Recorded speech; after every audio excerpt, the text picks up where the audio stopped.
Hello, नमस्कार, प्रणाम, राम राम, राधे राधे। कैसे हैं बेटा आप सभी? बढ़िया, मस्त भैया, एकदम बढ़िया से आप लोगों की तैयारी चल रही होगी बेटा, एकदम बढ़िया वाली चल रही होगी। तो बेटा उसी तैयारी को और अच्छा करने के लिए मैं हाजिर हूं आप लोगों के लिए एक और चैप्टर लेकर, जो है क्या भैया हमारा एक्सट्रैक्शन, या बोलो एक्सट्रैक्शन ऑफ मेटल या फिर मेटलर्जी।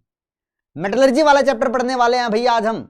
ठीक है, कि धातुओं का निष्कर्षण कैसे किया जाता है। एक चैप्टर पढ़ते हो ना, धातुओं का निष्कर्षण, तो उसकी बात कर रहे हैं। कभी कहो कि सर अंग्रेजी में लिख लाए हो, कोई बात नहीं। तो बेटा चलो बिना किसी देरी के स्टार्ट करते हैं। तो सबसे पहले तो मैं आपको वो चीजें बतलाने वाला हूं जिसके ऊपर आपको सबसे ज्यादा ध्यान देना है इस चैप्टर में। सबसे पहले तो मेरे बच्चे आपको कुछ ओर्स लिखवाई होंगी।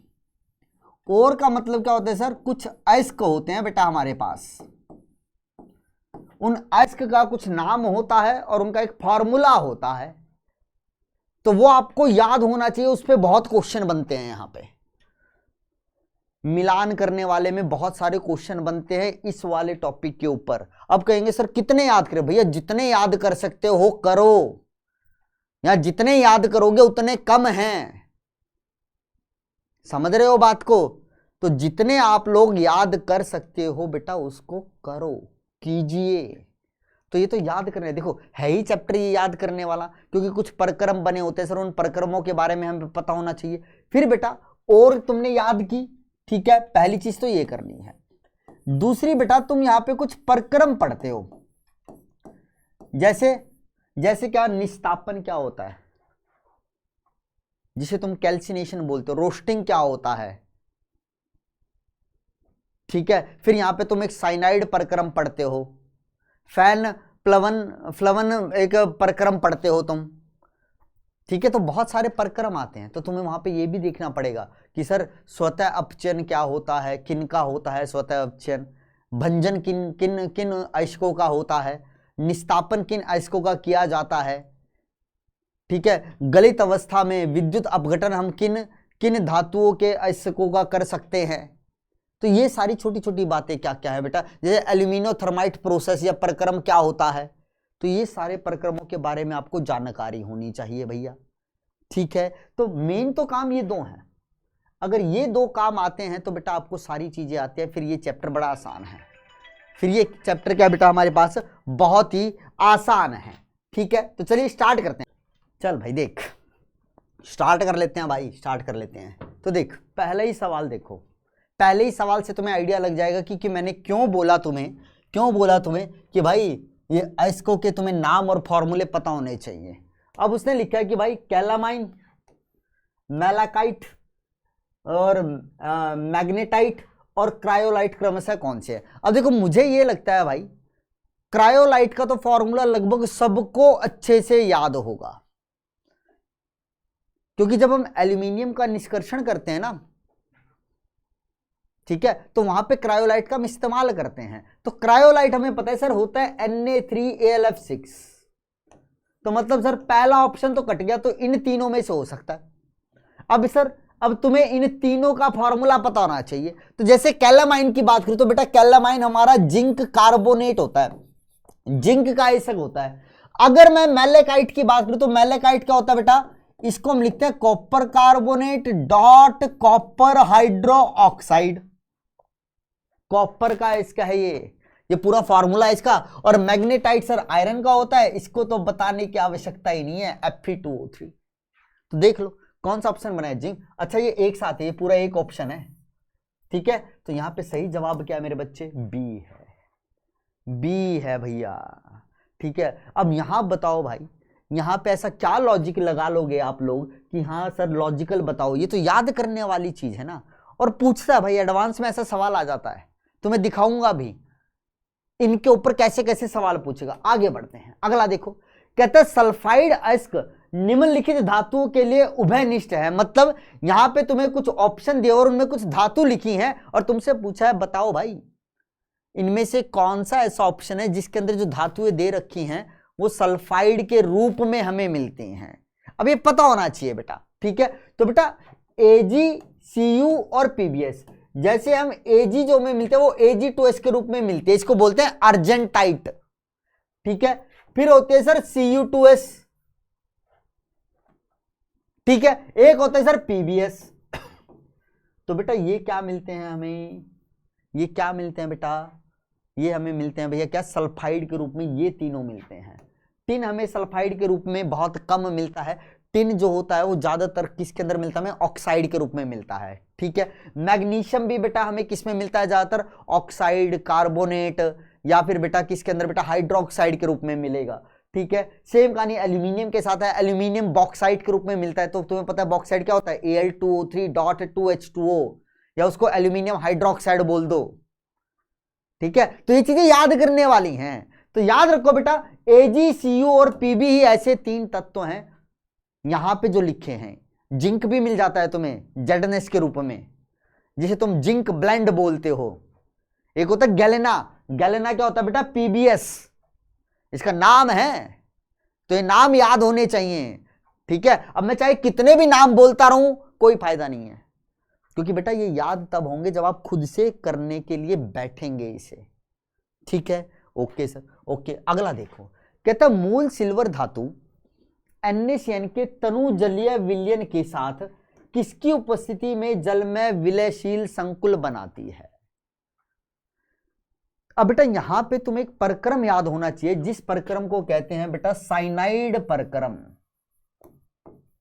साइनाइड प्रक्रम एक प्रक्रम है भाई, या फिर बेटा इसे हम बोलते हैं MacArthur process. MacArthur प्रक्रम बोलो या साइनाइड प्रक्रम बोलो, एक ही बात है बेटा। इस प्रक्रम से हम क्या करते हैं, इस प्रक्रम की मदद से हम गोल्ड हुआ, सिल्वर हुआ, उनका निष्कर्षण करते हैं उनके अयस्क से, ठीक है। किससे बेटा, उनके अयस्क से हम क्या करते हैं बेटा, शुद्ध गोल्ड और शुद्ध सिल्वर को अलग करते हैं। कैसे करते हैं, अब देखो यहां पे क्या होता है, हमने मान लो एक मूल धातु ली Ag, M ले लिया मान लो, इस M की मैंने अभी क्रिया करवाई बेटा किससे, NaCN से, ठीक है। और किसकी उपस्थिति में बेटा, O2 की उपस्थिति में, और हम सर यहां जल भी लेते हैं। तो होता क्या है सर, अब सर देखो जो यहां पे ये मैंने धातु ली है ना, इसके अंदर क्या बेटा, हमारे पास शुद्ध धातु भी है सर यहां पे इस M के अंदर, और सर यहां पे क्या है बेटा, कुछ अशुद्धता भी है, मतलब इंप्योरिटी भी है भाई। तो मैं करना क्या चाह रहा हूं बेटा, इस प्रक्रम से इस शुद्ध धातु के हिस्से को अलग करना चाह रहा हूं इस इंप्योरिटी से। तो उसके लिए तरीका क्या, हमने क्या किया, उस अशुद्ध धातु को NaCN से अभिक्रिया करवाई ऑक्सीजन की उपस्थिति में और जल मिला दिया।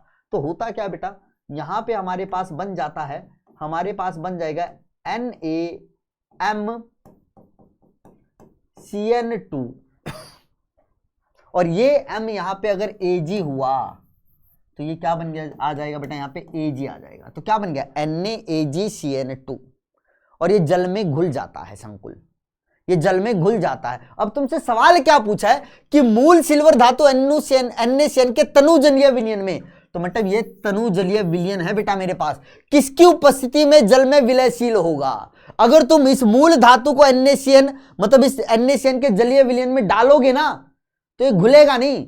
अब यहां पे मुझे ऑक्सीजन डालनी पड़ी है ताकि ये ऑक्सीजन इसको क्या कर सके बेटा, विलयशील कर सके। अगर ये ऑक्सीजन यहां नहीं होगी तो यहां पे जो ये मूल धातु है ना बेटा, इसके जलीय विलयन में कभी विलयशील नहीं होगी। तो सर ये ऐसा करता क्या है O2 कि ये मूल धातु Ag इसके जलीय विलयन में, NaCN के जलीय विलयन में विलयशील हो जाती है, तो ये इसका ऑक्सीकरण कर देता है सर। मतलब सर ये O2 यहां पे ये जो Ag उपस्थित है ना बेटा, उसको किस में बदल देगा, Ag+। और सर एक बार जो चीज आयन में बदल गई, मतलब अगर किसी चीज के ऊपर पॉजिटिव या नेगेटिव आ गया तो वो क्या कर सकता है बेटा, जल के अणु के साथ आकर्षण कर सकता है। और जल के अणु के साथ आकर्षण का मतलब क्या है कि वो उसके अंदर जाते ही घुल जाएगा। NaCl जल में क्यों घुलता है, क्योंकि वो Na+Cl- बनाता है, और वही Na+Cl- जल के अणुओं के साथ आकर्षण में लग जाता है। समझ रहे हो बात को।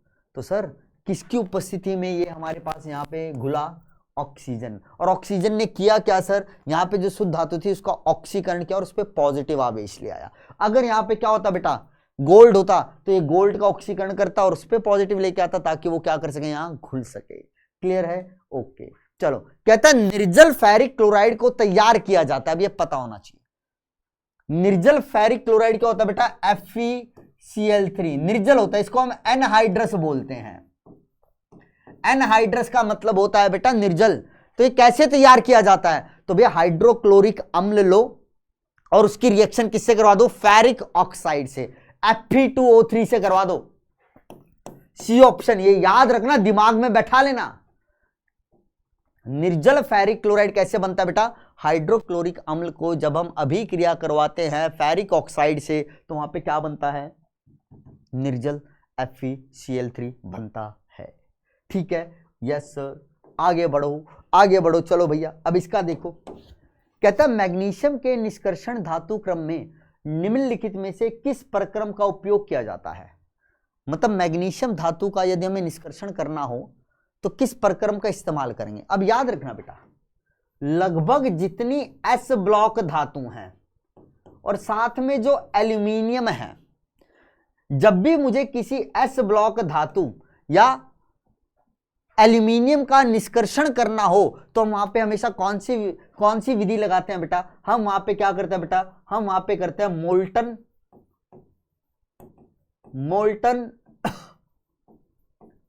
इलेक्ट्रोलिटिक रिडक्शन करते हैं।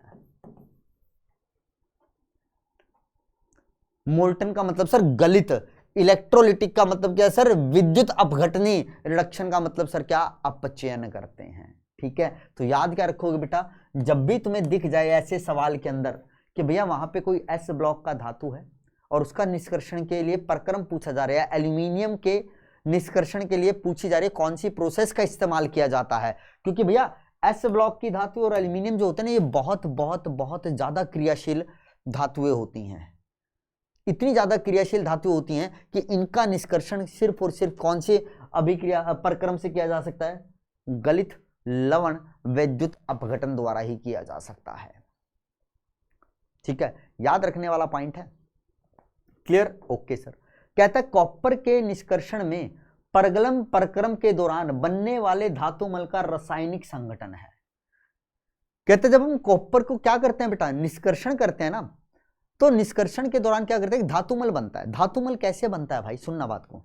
जब भी हम किसी अयस्क से धातु का निष्कर्षण करते हैं तो हम क्या करते हैं? हमारी धातु को हम अलग करते हैं और उसके अंदर जो अशुद्ध भाग होता है उसको अलग करते हैं। तो उस अशुद्धि को अलग करने के लिए हम एक केमिकल मिलाते हैं, जो केमिकल क्या करता है? उस अशुद्धि वाले भाग को अपने साथ धातुमल के रूप में बाहर निकाल देता है। तो तुमसे वही पूछ रहा है भाई कि कॉपर के निष्कर्षण में कौन सा धातुमल बनता है। अब तुम्हें यह पता होना चाहिए पहले तो कि सर कॉपर को जिस हम अयस्क से अलग करते हैं वो अयस्क कौन सा है? CuFeS2 है। इसको बोलते हैं कॉपर पाइराइट या चल्कोपाइराइट। कॉपर का निष्कर्षण करना है तो इसका मतलब सर यहां पे ये जो आयरन है और ये सल्फर है, ये क्या है बेटा हमारे पास यहां पे? सर गंदगी के रूप में है, तो इसको मल के रूप में बाहर निकालना है। तो अब जल्दी बताओ धातु मल का रासायनिक सूत्र क्या होगा? सर यहां पे हमारे पास क्या है? आयरन है ना भैया। सल्फाइड तो क्या है? इसके साथ बना रहा है, मतलब बनाने का मतलब क्या है? सल्फाइड के रूप में मिलता है, सल्फाइड इसका है। तो वास्तविकता में देखा जाए तो यहां गंदगी किसकी है? सर इस आयरन की है। तो इस आयरन को निकालना है, तो भैया इसका फॉर्मूला क्या मिल जाएगा? हम करते क्या है? इसको हम SiO2 से अभिक्रिया करवाते हैं। वो SiO2 क्या करता है बेटा? हमारा इस आयरन को FeSiO3 के रूप में बाहर निकाल देता है और इसी को हम बोलते हैं धातुमल, और अंग्रेजी में इसी को बोला जाता है स्लैग, SLAG, स्लैग। ठीक है, यस सर। आगे बढ़ो, अगला सुनो भाई। देख, साइनाइड प्रक्रम के बारे में ही बात कर रहा है। कहता है साइनाइड प्रक्रम से गोल्ड के निष्कर्षण में उसके अयस्क से Cn- या Cn द्वारा जल में Q की उपस्थिति में निक्षालन पर R बनता है। ठीक है, तो इसके पश्चात R को किसके साथ बेटा? T है ये।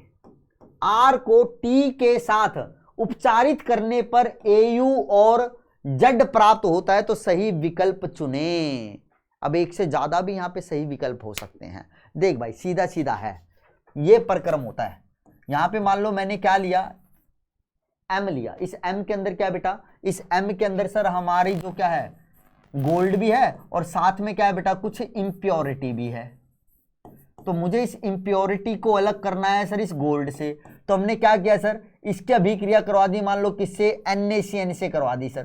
किसकी उपस्थिति में होगी सर, O2, और NaCN का मैं जलीय विलयन ले रहा हूं सर। तो यहां पे क्या बनेगा बेटा हमारे पास, तो सर यहां पे बन जाएगा NaAuCN4, ये चीज बनेगी सर। अभी तक हमने तो क्या किया बेटा, इस इंप्योरिटी को अलग किया है। अब मुझे इस धातु को भी तो यहां से बाहर निकालना पड़ेगा, हमें तो भैया गोल्ड चाहिए ना। अभी तो गोल्ड को मैंने इस इंप्योरिटी से अलग किया है। तो अब क्या करो बेटा, यहां पे हमने जिंक को डाल दिया। अब ये जिंक क्या है सर, ये जिंक क्या है बेटा, जिंक एक ऐसी धातु है जो क्या होती है बेटा, गोल्ड से ज्यादा क्रियाशील होती है। तो ये जिंक जाएगा और इस गोल्ड को लात मार के यहां से बाहर फेंक देगा और कहेगा कि भाई यहां तो मैं लगूंगा, क्योंकि ये गुंडा समझता है ना अपने आप को। गोल्ड बेचारा कम क्रियाशील है, जिंक जैसे ही डालूंगा तो जिंक इसको बाहर फेंक के मारेगा। तो सर और यहां क्या बन जाएगा, यहां बन जाएगा NaZnCN4Na2, ये चीज बन जाएगी। अब जरा देखो क्या क्या बोल रहा है यहां पे, अब तुम्हें समझाता हूं। कहते हैं साइनाइड प्रक्रम के अंदर, अब जरा सुनना बातों को, बस बहुत गौर से सुनना। निष्कर्षण में उसके अयस्क CN द्वारा जल में Q की उपस्थिति में, तो Q तो क्या हुआ बेटा, गोल्ड CN माइनस की उपस्थिति, CN से क्या करता बेटा, अभिक्रिया करता है और Q की उपस्थिति में उसका निक्षालन पर R बनता है। ये R बन गया भाई, ये R बन गया। फिर कहता है बेटा इसके पश्चात R को T के साथ उपचारित करने पे, R को T के साथ उपचारित करने में ये T बन गया। तो हमारे पास क्या बनता है, Au बनता है, साथ में यहां Au निकल जाएगा और साथ में क्या बचेगा बेटा, ये Z बचता है, ये Z बचता है। तो अब देख लो भाई, तो T तो क्या हुआ बेटा, जिंक, तो A वाला ठीक हो गया। R क्या हुआ बेटा मेरे पास, AuCN4 माइनस, ठीक तो बेटा, यहां से ये Na प्लस निकलेगा तो इसके ऊपर एक माइनस चार्ज ही तो आएगा, तो ये हो गया बेटा। फिर है Z क्या है, ZnCN4 माइनस 2 है, एकदम सही बात है। देख लो भाई क्या है बेटा, Z क्या है, Na2 ZnCN4 माइनस 2 है। क्या मैंने सही लिखा, मैंने सही लिखा क्या, Z, हाँ Z प्राप्त, ठीक है भाई, ये भी ठीक है। और Q क्या है बेटा, O2 है। तो चारों ठीक है भाई, चारों ठीक हैं, ठीक है। इसी को बोलते हो तुम साइनाइड प्रक्रम, साइनाइड प्रक्रम इसे ही बुलाया जाता है, ठीक है। आगे बढ़ो, कहता है Cu2S के साथ गर्म करने पर कॉपर धातु देने वाला अभिक्रमक है। मतलब नीचे में से मैं कौन सा यौगिक लूं, अगर उसको मैं Cu2S के साथ डाल के गर्म कर दूं तो मुझे कॉपर मिल जाएगा। तो भाई असल में मुझे करना क्या, देखो यहां से कॉपर को प्राप्त करना है तो मुझे सल्फर को बाहर निकालना पड़ेगा। अब मुझे कोई ऐसी चीज डालनी पड़ेगी जो सल्फर को अपनी तरफ खींच ले, ठीक है। तो होता क्या है भाई, ये देखो Cu2S है बेटा, जो सल्फर होता है ना, या फिर मैं कहूं जो सल्फाइड ओर होती है, हम उनका क्या करते हैं, भंजन मतलब रोस्टिंग करते हैं। सल्फाइड इसको की हम रोस्टिंग करते हैं। रोस्टिंग का मतलब क्या होता है, सल्फाइड ओर को हवा की उपस्थिति में गर्म किया जाता है तो उसके अंदर जो सल्फर होते हैं ना वो SO2 के रूप में बाहर निकल जाती है। तो मुझे सल्फर को SO2 के रूप में बाहर निकालना है, तो इसे ऑक्सीजन चाहिए। तो देखो क्या यहां पे तुम्हें इस यौगिक के अंदर कहीं ऑक्सीजन दिख रही है, तुम कहोगे नहीं, तो इसको डाल भी दोगे तो कहेगा भाई यहां पे भी सल्फर हो गया, यहां पे भी सल्फर हो गया, तो सल्फर को तो निकालने वाला कोई है ही नहीं, ठीक है। सर यहां से इसको डाल दो, डाल दिया भाई, तो सर क्या होगा, ये सल्फर ऑक्सीजन SO2 के रूप में बाहर, और क्या बचेगा सर, कॉपर बचेगा। संतुलित नहीं कर रहा हूं, बस अभी बता रहा हूं, ठीक है। सर फिर से लो Cu2S, अगले को डालो Cu2O, सर यहां पे ऑक्सीजन दिख रही है, सर फिर से सल्फर और ये ऑक्सीजन निकल जाएगा और क्या बचेगा, फिर कॉपर बचेगा। यहां से भी कॉपर बच गया, यहां से भी कॉपर।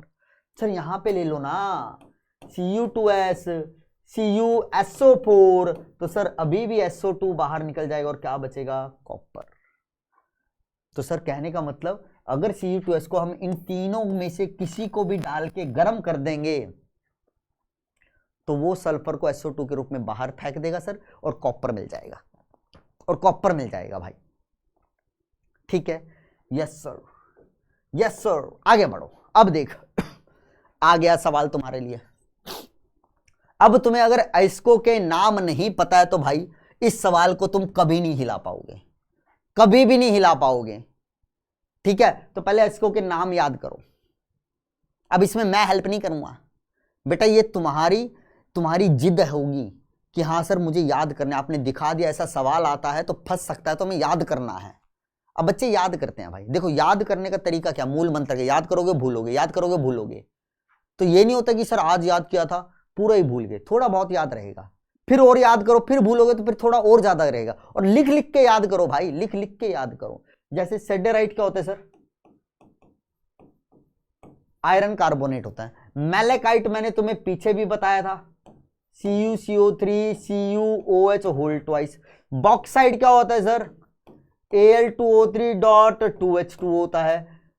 कैलामाइन क्या होता है सर, जिंक कार्बोनेट। अर्जेंटाइट क्या होता है सर, Ag2S। बस खत्म, अब तो सवाल ही खत्म है भाई। अब बताओ भैया कार्बोनेट तुम्हें कहां कहां दिख रहा है सर, सेडराइट में दिख रहा है सर, मैलेकाइट में दिख रहा है सर, और कैलामाइन में दिख रहा है। तो P, Q और S में दिख रहा है, तो A का क्या हो जाएगा बेटा, P, Q और S।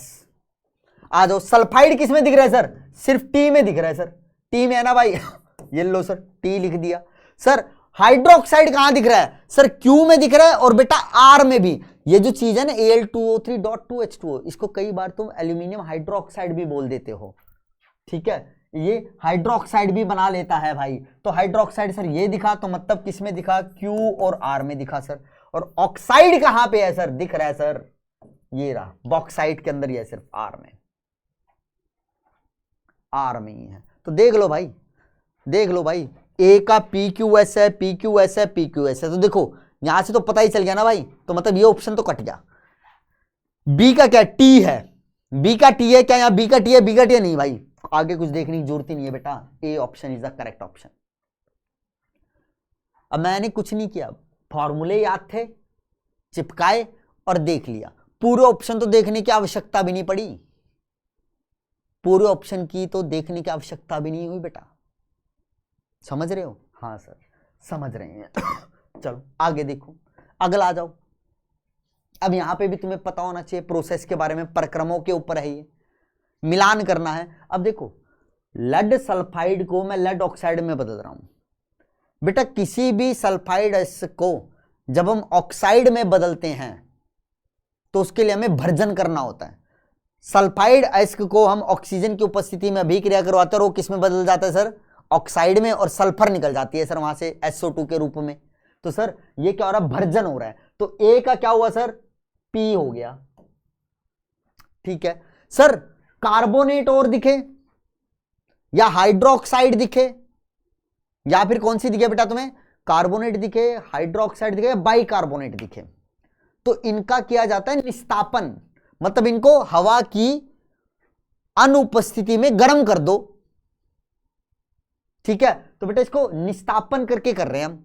तो ये निस्तापन अभी है क्योंकि कार्बोनेट हो रहा है ना भाई, ऑक्साइड में बदल रहा है। सल्फाइड और को ऑक्साइड में बदलने के लिए भर्जन किया जाता है, कार्बोनेट, हाइड्रोक्साइड, बाइकार्बोनेट को ऑक्साइड में बदलने के लिए निस्तापन किया। तो इसका क्या हो गया बेटा, Q हो गया। सर जिंक सल्फाइड से जिंक बना है, अब देखना भाई जिंक सल्फाइड से जिंक बना है, तो सर सबसे पहले देखो यहां लिख रहा हूं, पहले तो हमने जिंक सल्फाइड को किस में बदला होगा सर, जिंक ऑक्साइड के अंदर। अब सर इस जिंक ऑक्साइड से मुझे क्या करना है, इस ऑक्सीजन को बाहर फेंकना है। क्या करना है बेटा, इस ऑक्सीजन को बाहर फेंकना है। तो सर मुझे यहां पे क्या करना पड़ेगा, कोई ऐसी चीज डालनी पड़ेगी जो ऑक्सीजन को अपने साथ ले जाए और हमारे पास जिंक बचे। तो सर हम यहां पे कार्बन डाल देते हैं। क्या डाल देते हैं भैया, कार्बन डाल देते हैं ना, हाँ सर। तो कार्बन क्या करता है सर, इस ऑक्सीजन को बाहर ले जाता है CO या CO2 के रूप में और जिंक बन जाता है। तो सर पहले क्या हुआ, पहले तो सर आपने इसका भर्जन किया होगा, फिर भर्जन के बाद यहां पे क्या किया सर, कार्बन से इसका क्या कर दिया बेटा, हमने क्या क्या बोलता है बेटा, इसको अपचयन कर दिया सर। कार्बन ने इसका क्या कर दिया, अपचयन। कहीं से ऑक्सीजन को निकालना क्या कहलाता है, अपचयन। ऑक्सीजन को कहीं पे डालना मतलब किसी के अंदर जोड़ना कहलाता है ऑक्सीकरण, और कहीं से ऑक्सीजन को निकाल लेना कहलाता है अपचयन। तो सर जिंक सल्फाइड से जब जिंक बना तो यहां पे क्या क्या हुआ सर, पहले भर्जन हुआ होगा और फिर कार्बन के साथ अपचयन हुआ होगा।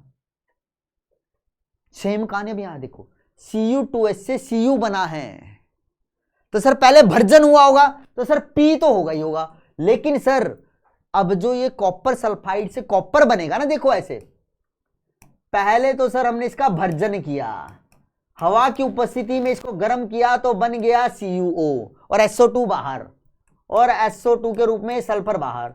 अब सर अब मुझे यहां पे कार्बन डालने की आवश्यकता नहीं है, क्यों सर, क्योंकि सर अब ये जो CuO है ना, अब देखो जब मैं CuS का भर्जन करता हूं ना तो ऐसे तो है नहीं, CuS का भर्जन करते ही सारा का सारा CuS किस में आ जाएगा, CuO में आएगा, टाइम लगेगा ना भाई। मान लो 10 अणु थे इसके तो 10 में से मान लो पहले 4 इसमें बदले होंगे, बाकी अभी 6 रहते हैं बदलने, तो ये CO क्या करेगा, जो बाकी बचे हुए CuS है ना उसके ऊपर जाके क्रिया करने लगेगा। और क्रिया कैसे करेगा भाई, ये CuO CuS के ऊपर अभी क्रिया करेगा और क्या बनाएगा, कॉपर प्लस SO2। तो मतलब बाहर से मुझे कोई अपचायक डालने की आवश्यकता ही नहीं हुई, यही CuO इसका अपचयन करने लगा भैया, और यहां से ये सल्फर और ये ऑक्सीजन बाहर निकलने लगे और ये कॉपर बनने लगा। तो मतलब यहां पे क्या हो रहा है, स्वतः अपचयन हो रहा है, मतलब बाहर से कुछ नहीं डाला। यहां तो मैंने बाहर से डाला था ऑक्सीजन को निकालने के लिए, कार्बन को, लेकिन सर यहां पे मुझे अपचयन के लिए किसी चीज को बाहर से डालने की जरूरत ही नहीं है, अंदर ही सब कुछ मौजूद है, बस गर्म करने लग जाओ, CO बनेगा, फिर इनमें भी क्रिया होने लगेगी और कहानी खत्म, खत्म भाई कहानी। ठीक है, तो सर यहां पे क्या होगा मेरे पास, स्वतः अपचयन। तो ये याद होना चाहिए कि सर कॉपर सल्फाइड के अंदर कॉपर तक ले जाने के लिए हमें भर्जन और स्वतः अपचयन होता है, जिंक सल्फाइड से जिंक तक ले जाने के लिए भर्जन होता है और साथ में कार्बन की उपस्थिति में अपचयन होगा। तो अब ऑप्शन देख लो भाई, P है, A का क्या दे रखा है यहाँ पे S, तो ये गलत, A का R दे रखा है, A का P दे रखा है, A का P दे रखा है, ठीक है, फिर B का Q, B का Q, ठीक है, C का P और S, यहाँ पे क्या है P और R, तो A option is the correct option, A option ही हमारा करेक्ट ऑप्शन है। ठीक है, ओके सर, आगे बढ़ो। चलो आगे देखते हैं मेरे बच्चे, कहते हैं कैस्टेराइट का इसका है, कैस्टेराइट किसका इसका होता है बेटा, टिन का होता है, और उसका फार्मूला क्या होता है बेटा, SnO2, आसान फार्मूला, ठीक है, यस सर, आगे बढ़ो। कहते हैं सिल्वर फ्लोराइड जल में अधिक घुलनशील है, तुम्हें बताना ये कथन सही है या नहीं है। हाँ भाई ये कथन एकदम सही है, सत्य है भाई ये, क्योंकि सर जो सिल्वर फ्लोराइड होता है ना, अब देखो जैसे मैंने कहा silver chloride, silver bromide, silver iodide, इनके क्या बनते हैं बेटा, इनके अवशेप बनते हैं, AgF के कभी अवशेप नहीं बनते। इसका मतलब ही क्या है सर, जब AgF बनता है तो जल में घुल जाता है, AgCl के अवशेप बनते हैं तो मतलब उसकी घुलनशीलता कम है, AgBr के भी अवशेप बनेंगे तो उसका मतलब उसकी भी घुलनशीलता कम है, AgI के भी बनते हैं तो उसका मतलब उसकी भी घुलनशीलता कम है, लेकिन AgF के अवशेप नहीं बनते भाई, नहीं बनते हैं, नाम मात्र के बनेंगे अगर बने तो, लेकिन हम क्या कहेंगे भाई कुछ नहीं बनाए तो घुल गया है। तो सत्य है ये बात, एकदम सही और एकदम सत्य बात है, क्योंकि सर इसमें आयनिक लक्षण ज्यादा होता है ना AgF में। अब आयनिक लक्षण कैसे देखा सर, सर फजांस का नियम, फजांस के नियम से देखा। चलो भाई आगे बढ़ लेते हैं, चलो आ जाओ। कहता है AlCl3 की क्रिस्टलीय अवस्था में एल्यूमिनियम की उप सह संयोजन संख्या बताइए। अब याद करने वाली बात है, देखो भाई AlCl3 जो क्रिस्टलीय रूप में होता है ना, ये क्रिस्टलीय रूप में किस अवस्था में होता है बेटा, अष्टफलकीय रूप में होता है,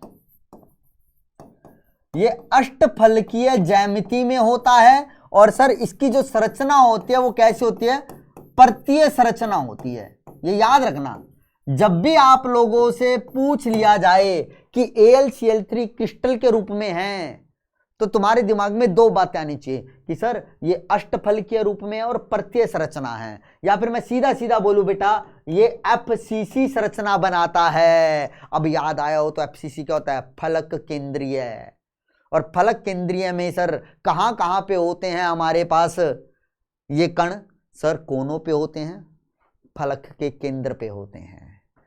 तो सर फलक के केंद्र पे जो है उसकी सर समन्वय संख्या कितनी आती है, 6 आती है। तो सेम कहानी है सर, AlCl3 के अंदर एल्यूमिनियम की उप सहसंयोजक संख्या का मतलब क्या है, समन्वय संख्या कितनी, 6 है, अष्टफल की है, FCC प्रकार की होती है और ये प्रत्यय संरचना होती है। क्लियर है? Yes sir, yes sir. चलो, कहते हैं KCN के साथ अर्जेंटाइट की अभिक्रिया।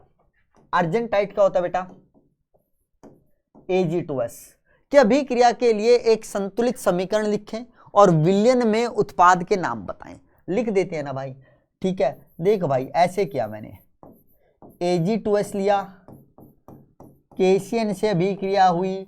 अब तुम्हें याद क्या होना चाहिए बेटा, हमारा साइनाइड प्रक्रम, तो साइनाइड प्रक्रम की तरह ही चलेगी। यहाँ पे क्या बनेगा, K बनेगा सर AgCN2 और साथ में क्या निकलेगा सर, K2S। यहां 2 लगा दो, यहां 2 लगा दो।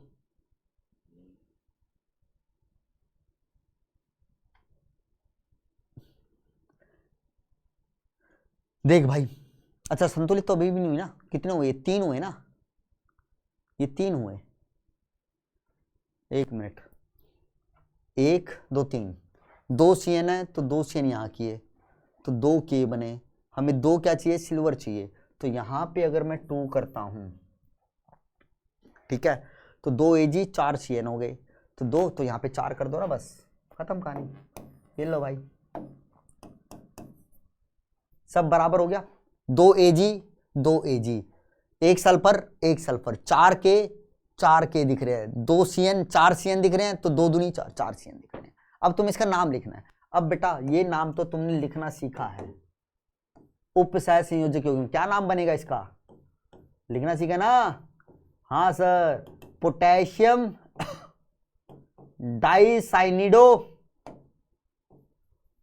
या साइनो आर्जेंटेट, और सर ब्रैकेट में इसकी ऑक्सीकरण अवस्था कितनी आएगी, 1।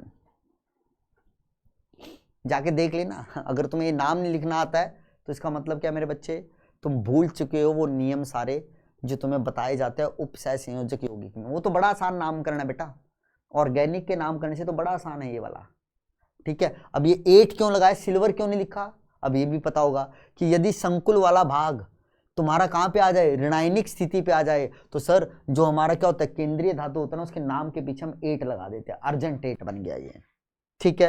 अरे ई का हुआ, ई का हुआ, हाँ सर। चलो आगे बढ़ो, आगे बढ़ो, इधर देखो, कहते हैं जिंक ब्लेंड। जिंक ब्लेंड क्या होता है बेटा, ZnS। कहते हैं जिंक ब्लेंड से जिंक को निष्कर्षण निम्न प्रकार से किया जाता है। कैसे किया जाता है बेटा, ये बताना है तुम्हें। अब बेटा ZnS है, देखो अब मैंने बताया सल्फाइड और आएगी तो बेटा उसका सबसे पहले तो हमें क्या करना पड़ेगा, भर्जन करना ही पड़ेगा भाई। पहले उसे कूटेंगे, ये करेंगे, वो करेंगे, वो तो बात ठीक है, लेकिन फिर भर्जन करेंगे ना। तो देखो विद्युत अपघटनीय अपचयन नहीं भाई, विद्युत अपघटनीय अपचयन किसका बताया था मैंने, एस ब्लॉक के तत्व और एल्यूमिनियम का, ठीक है। भर्जन तत्पश्चात कार्बन के साथ अपचयन, भर्जन और तत्पश्चात कार्बन के साथ अपचयन, भर्जन तत्पश्चात किसी अन्य धातु के साथ अपचयन, भर्जन तथा स्वतः अपचयन।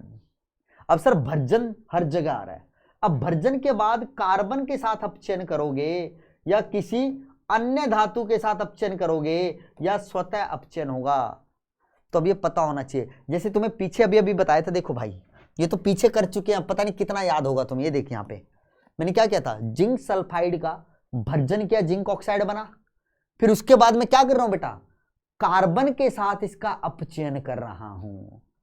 स्वतः अपचयन थोड़ी ना, स्वतः अपचयन कब होता है सर, कि भैया जिसका मैंने सल्फाइड लिया था उसी के ऑक्साइड से उसकी अभिक्रिया अपने आप होने लग गई।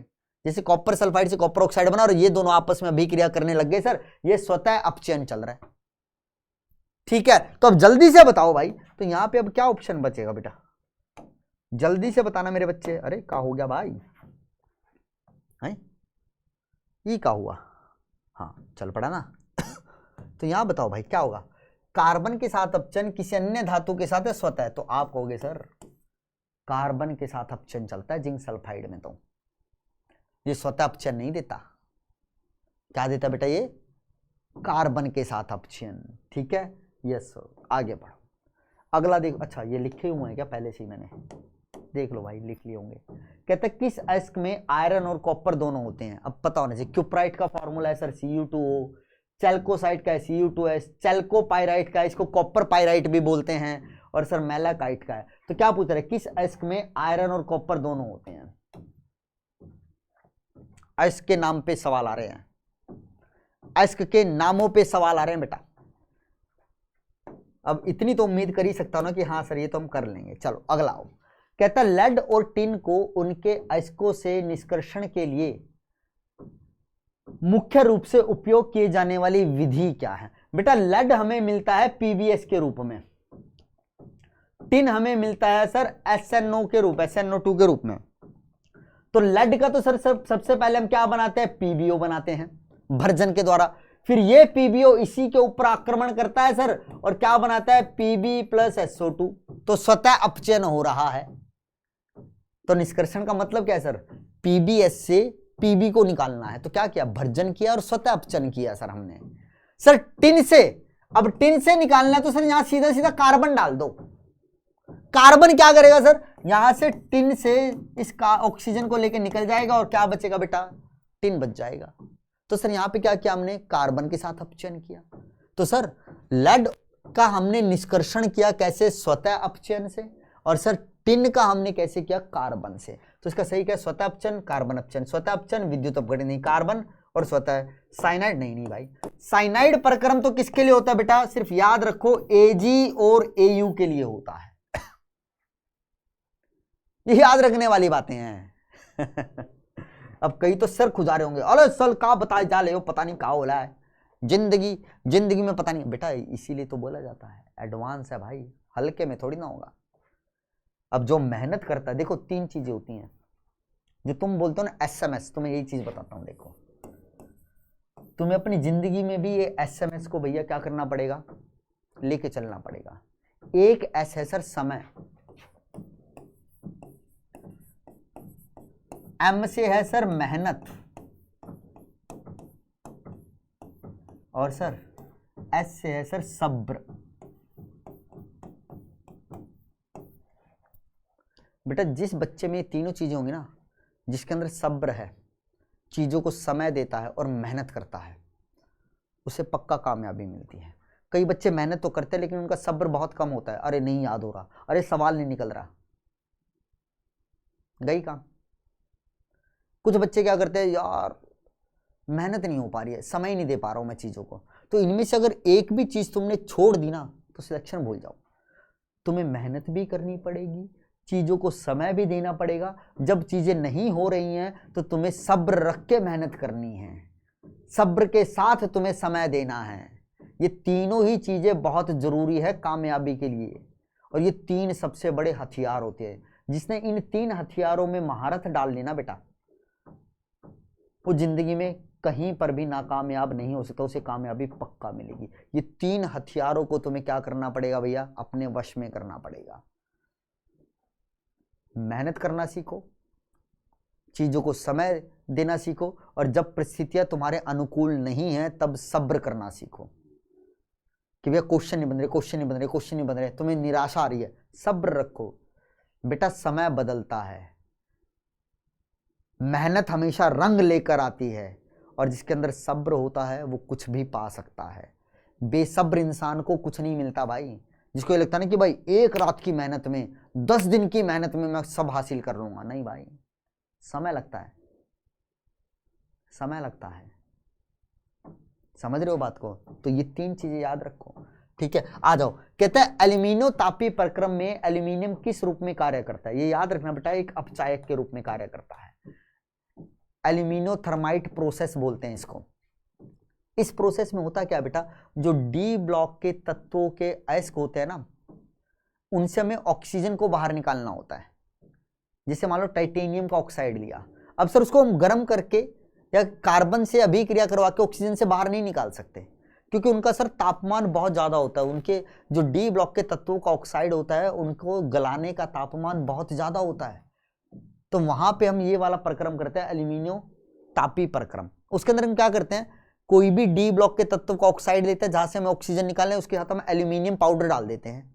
वो एल्यूमिनियम पाउडर क्या करता है बेटा, वो एल्यूमिनियम पाउडर क्या करता है बेटा, उस डी ब्लॉक के तत्वों से ऑक्सीजन को खींच के ले जाता है और क्या बनानेगा, Al2O3।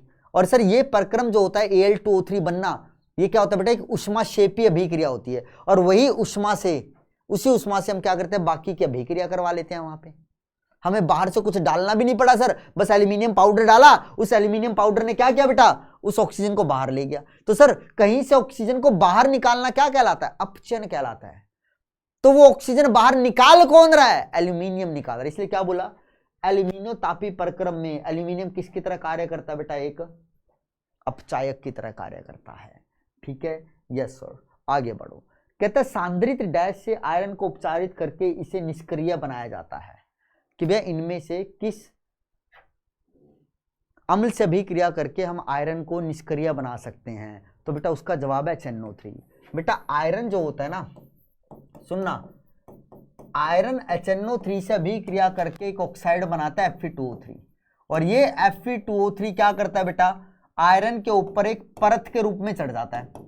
मान लो ये एक आयरन की धातु है, इसको HNO3 में डाला तो ये आयरन क्या करेगा बेटा, HNO3 से अभिक्रिया करेगा और इसके ऊपर क्या बनाएगा, एक ऑक्साइड बनेगा वहां Fe2O3 और वो Fe2O3 इसके परत के रूप में चढ़ जाएगा। ऐसे जैसी ये परत चढ़ी, ये परत क्या कर देगी बेटा, अब इस आयरन धातु को निष्क्रिय कर देगी, मतलब इसकी क्या करेगी बेटा, अभिक्रिया को, इसकी क्रियाशीलता को कम कर देगी। और सर इनमें से सिर्फ किसके अंदर ताकत है उस आयरन से Fe2O3 बन पाए, सिर्फ HNO3 में ही ताकत है।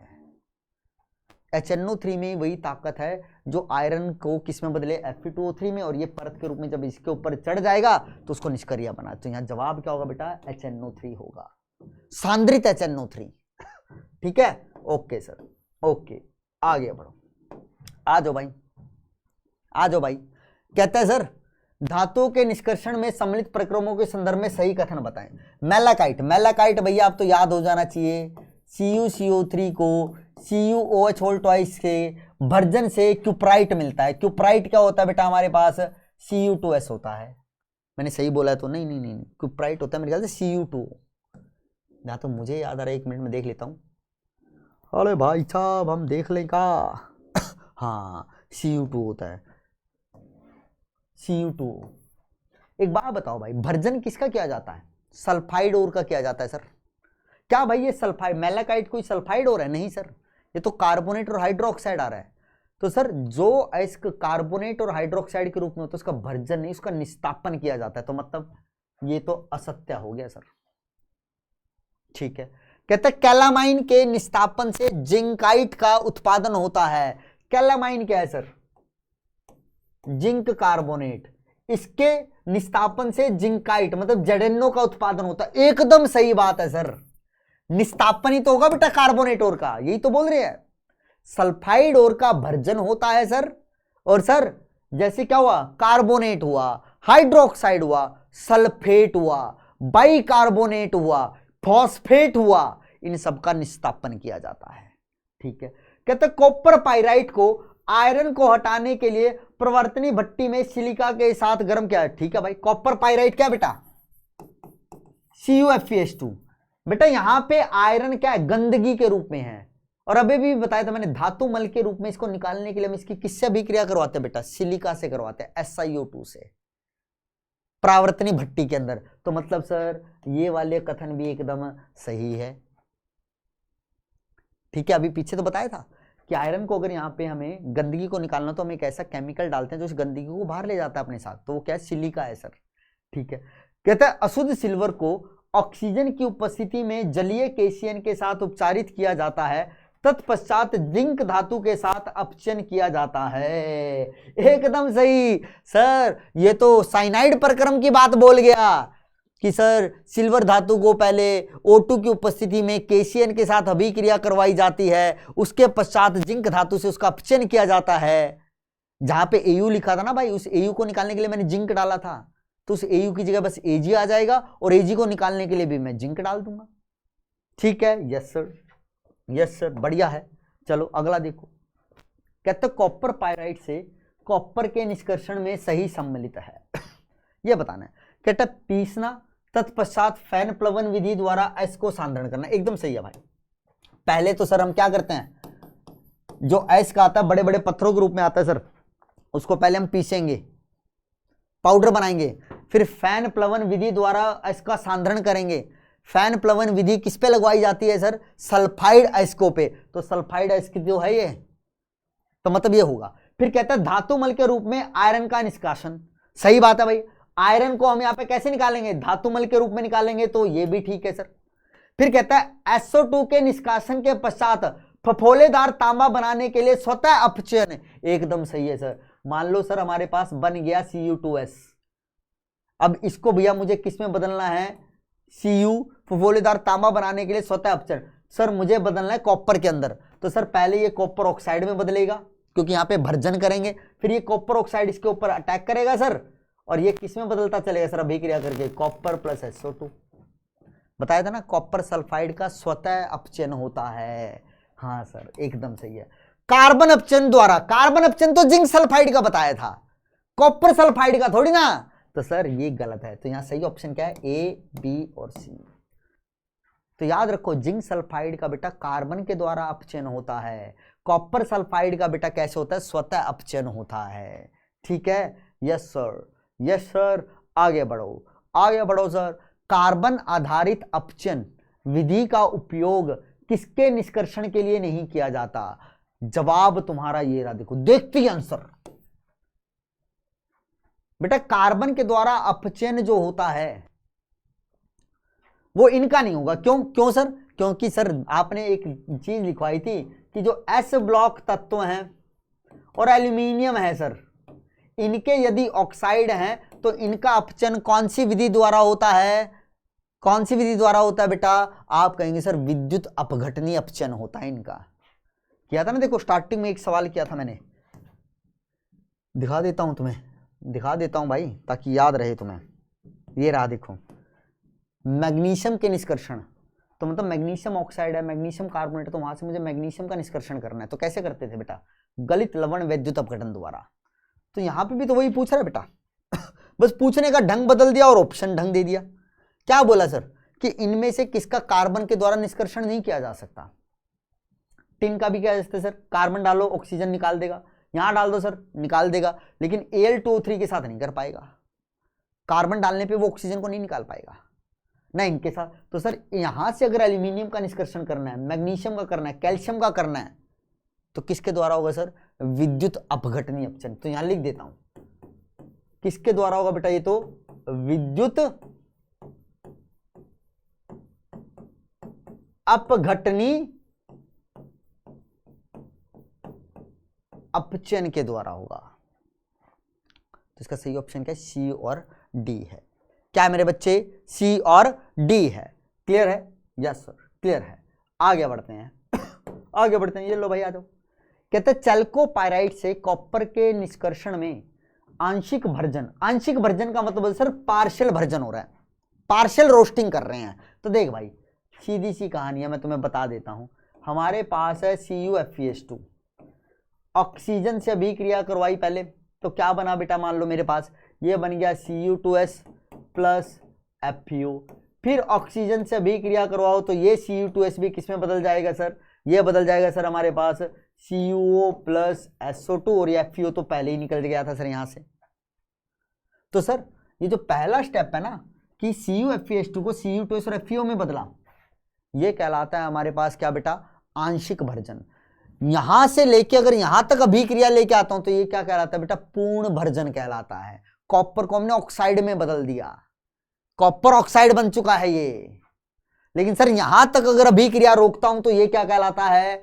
आंशिक भर्जन कहलाता है। तो तुमसे यही पूछा है, आंशिक भर्जन आयरन के निष्कासन और स्वतः अपचयन सम्मिलित है, चैल्कोपाइराइट के आंशिक भर्जन से उत्पादित होते हैं। तो चैल्कोपाइराइट के आंशिक भर्जन से क्या उत्पादित हुआ बेटा? Cu2S और FeO। अगर पूर्ण भर्जन होता सर तो क्या होता? देखो ये कॉपर किस में बदल जाता पूर्ण भर्जन में?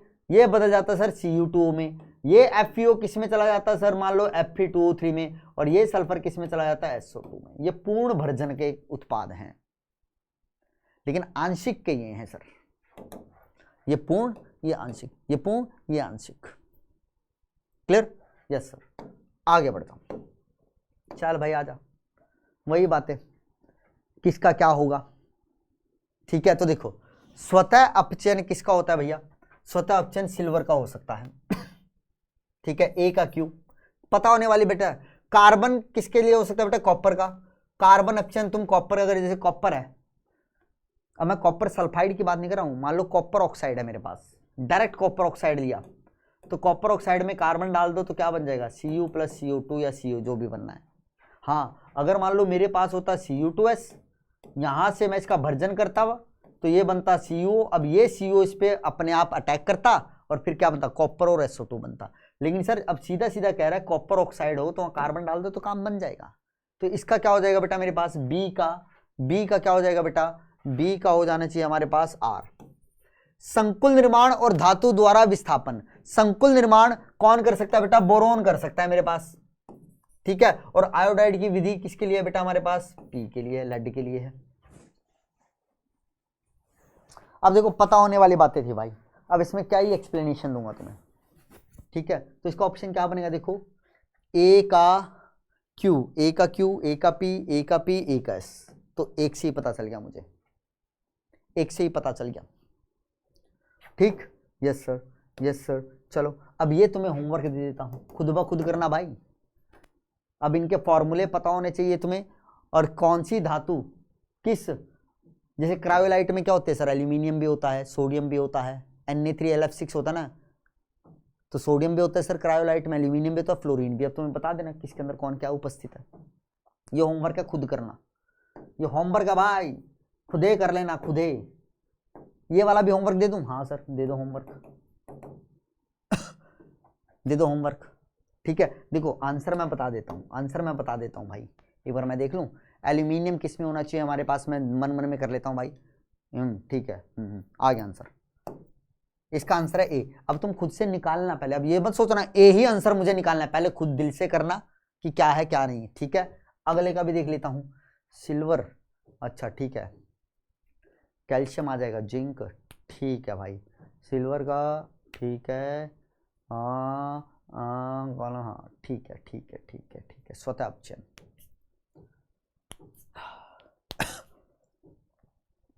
कॉपर, ठीक, एकदम सही है भाई, एकदम सही है। ठीक है, हाँ एक बार दे ली सी का, हाँ ठीक, इसका ऑप्शन भी ये हो जाएगा। अब देख लेना, अब इतनी तो उम्मीद कर सकता हूं बेटा तुम्हें पता चल गया। बताओ जी फिल इन द ब्लैंक्स में क्या है। आयरन का गैल्वेनीकरण क्या होता है बेटा, जिंक युक्त आवरण होता है। गैल्वीकरण के अंदर हम क्या करते हैं, किसी भी धातु पे जिंक की परत चढ़ा देते हैं, उसको बोलते हैं गैल्वेनीकरण। ठीक है, थर्माइट प्रक्रम में डैश का उपयोग अपचायक के रूप में किया जाता है, बताया था भी, थर्माइट के रूप में, थर्माइट प्रक्रम, एल्यूमिनो थर्माइट की था ना, एल्यूमिनी तापी प्रक्रम जिसे बोला था मैंने, एल्यूमिनो तापी। एल्यूमिनो तापी प्रक्रम का दूसरा नाम होता है थर्माइट प्रक्रम। थर्माइट प्रक्रम में एल्यूमिनियम का उपयोग किसके लिए किया जाता है बेटा, अपचायक के लिए किया जाता है। ठीक है, यस सर, आगे बढ़ो।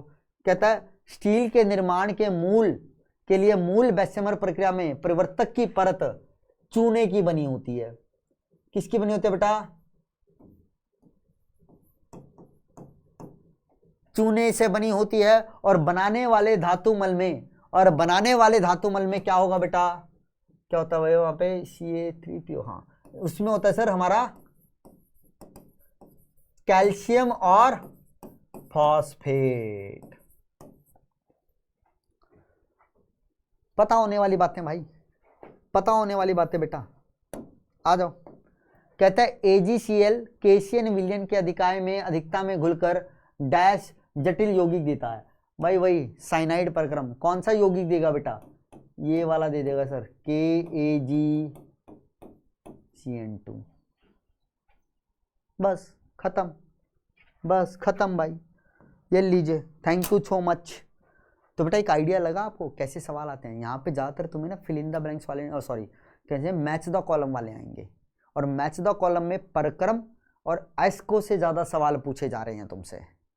भर्जन अच्छे से करना, किसका किया जाता है, कैसे किया जाता है, निस्तापन किसका किया जाता है, कैसे किया जाता है, किस किस का स्वतः अपचयन हो सकता है, किसका बेटा हमारे पास कार्बन की उपस्थिति में होता है, थर्माइट प्रक्रम किसके लिए लागू होता है हमारे पास, ठीक है, तो ये सारी चीजें अच्छे से करना। एक तुम्हें देखो क्वेश्चन कराने का तात्पर्य ये है कि तुम्हें एक आइडिया लगे कैसा सवाल आता है और किस टॉपिक से आता है, तो ये तुम्हें बहुत अच्छे से करना पड़ेगा बेटा। ठीक है, तो आज के सेशन को यहीं पे खत्म करते हैं बेटा। आशा करता हूँ, उम्मीद करता हूँ मेरे मेंढकों को सारी चीजें अच्छे से समझ में आई होंगी और उन्हें एक आइडिया लग गया होगा कि भैया इस चैप्टर को हमें किस तरीके से फोड़ना है, पढ़ना है, याद करना है। तो नेक्स्ट टाइम फिर मिलेंगे बेटा एक और बेहतरीन चैप्टर के साथ, कुछ और नए क्वेश्चंस के साथ, जो हमारे PYQ भी होंगे, कुछ नए क्वेश्चंस भी जो मोस्ट प्रोबेबल होंगे उनके साथ। तो तब तक के लिए बेटा खूब पढ़ो, आगे बढ़ो, हिम्मत रखो, समय दो। समय कम है लेकिन फिर भी जितना समय है उतना ज़्यादा से ज़्यादा समय पढ़ाई को दो और सब्र रखो, सब अच्छा होगा। अपने ऊपर डर को हावी मत होने दो। ठीक है, take care, bye bye, love you and see you again बेटा।